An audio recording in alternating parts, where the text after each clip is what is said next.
जोबोर मोनसे गोजोनथाव खौरां मैयानिफ्राय मोनसे खौराङा ससियेल मिडियायाव माने बार बायदि गोसारबाय थादों ओरैबायदि भाइरेल जादों भाइरास गोसारनायदों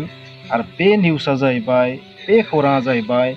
एनडिएफबिनि गायसनगिरि रन्जन दैमारि बिथाङा जेलनिफ्राय उदां जाबाय गोबां सानदों रन्जन दैमारिया उदां जाबाय नाथाय बे बाथ्राया सैथो नङा दिनैहालागै नोंथांमोना मिथिजोब्बाय नाथाय बेबायदि नंखाय निउसआ गोसारनाया जोबोर गोरोन्थि बिथाङा मोनसे गसरनिफ्राय उदां जादों गुवाहाटी टाडा कर्टआ बिथांखौ मोनसे दायनिफ्राय उदां खालामदों मोनसे गसरनिफ्राय बिथांखौ उदां खालामदों गोबां बोसोर बेनि सायाव नायबिजिरनाय जाबाय 1992 मायथाइयाव मानसि बुथारनायनि दायाव बिथांखौ बिजिरबाय थानाय जादोंमोन बिथांखौ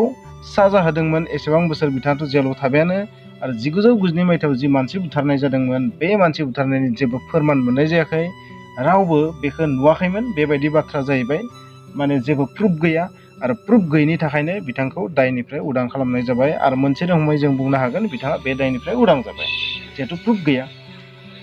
बिनि उनाव सोरबाफोर जुदि आरो बिनि सायाव केस जाबसिनोबा बे उननि बाथ्रा जागोन मानो होनबा हाइकर्टनि सायाव सुप्रिम कर्टबो थाबोयो बायदि बायदि रोखोमनि कर्ट थायो आं बांद्राय आयेननि बाथ्रा मिथिया जियानो जाया मानो नाथाय बिथाङा बे गसरनिफ्राय उदां जाबाय फोरमाननि आंखालाव आरो बे टाडा कर्टआ बेखौ बिसार खालामबाय थादोंमोन नाथाय बिथाङा दाबो आरोबाव मोनसे दायनिफ्राय खारग'नो हायाखै उदां जायाखै आरो बे दाया जोबोर गिदिर दाय बे दायनि थाखायनो बिथाङा जेलाव दं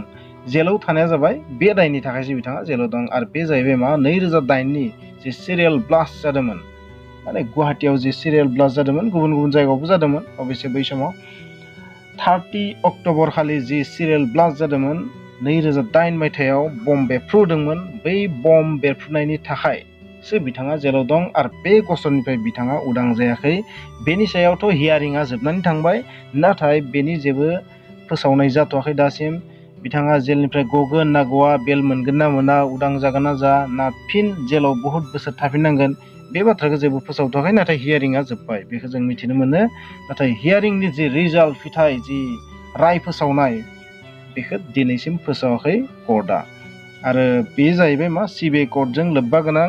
आरो बे बिसारा जादों गुवाहाटी हाइकर्टआव स' नोंथांमोना हमनो हादों जानांगौ रन्जन दैमारि बिथाङा जेलनिफ्राय उदां जायाखै बेनिखायनो जोङो साननाङा रन्जन दैमारि बिथाङा उदां जाबाय जायाखै नाथाय जों बेखिनिखौ मावनो हायो जों बिथांनि थाखाय साफ्रोम सुबुङा आर'ज गाबनो हायो जे हियारिंआथ' जोबनानै थांबाय नाथाय बिथांनि सायाव मा राय फोसावो बेखौ जोङो जोबोर थाबैनो मोननो हागौ जिहेतु बेनिखायनो जों इसोरनो आर'ज गाबनानै जेन बिथाङा उदां अख्राङाव फैनो हायो बेनिखायनो नोंथाङा साननानै ला बिथाङा जेलनिफ्राय उदां जायाखै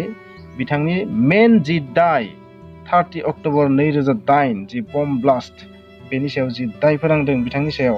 बिथाङा बेनिफ्राय उदां जानो दाबो हायाखै बेनिखायनो बिथाङा दाबो जेलावनो थागोन उदां अख्राङाव नङा बिदिब्ला नोंथांमोना हमनो हाबाय जे बिरबायनाय बे निउसआ बेसेबां सैथो आरो बेसेबां नंखाय बर' हारि जिउ गोलाव जाथों खुलुमबाय।